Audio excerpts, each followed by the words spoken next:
You're trying to make sense of your merchandise data and your sales. Here's a simple formula that'll help you figure out exactly what's happening when visitors go to your store.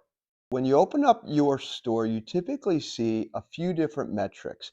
Working with the team, I'm going to share with you some of the metrics that I saw when we opened up their Shopify store. The first thing that we saw, and this is for February, we saw 3,810 visitors. We also saw $4,316 in sales. And then we also saw 100 orders. So these are the three main metrics that you would typically see inside of your store. Sales is typically the biggest one that everyone looks at. What did I sell?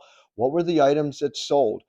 But these visitors and orders tell us a lot more information in addition to what you sold. So what we would typically do, so I would take your 3810 visitors and you divide that by 100 orders.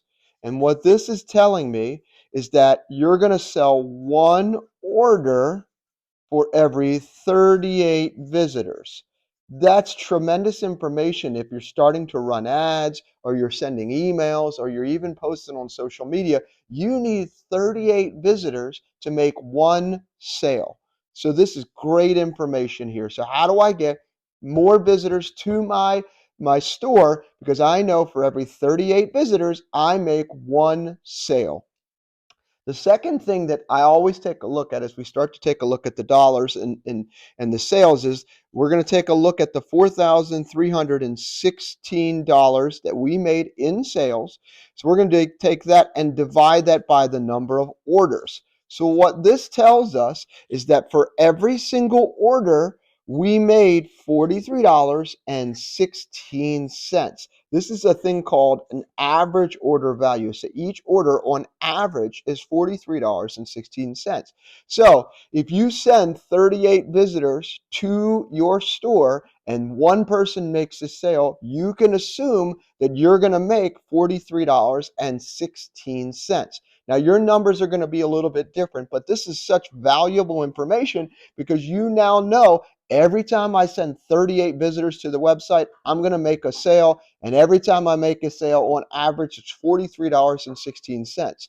So when you're starting to think about driving traffic to it, either using meta ads or TikTok ads or emails or texting, you now know, hey, every single time I send 38 visitors, I'm going to make one sale and it's going to be worth $43.16.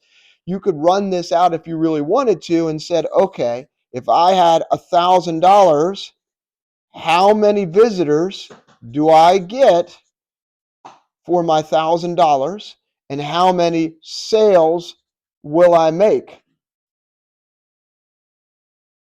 That's the one piece that you would have to figure out because you know that you can send 38 visitors and for every 38 visitors you're going to make a sale. But what we don't know is how much is it going to cost us to send traffic, qualified traffic to your store? And that's what this piece would be able to figure out here is you're going to take your dollar amount of visitors, you're going to do some math with that as well. But that'll be on the next video. I'll show you how to do that.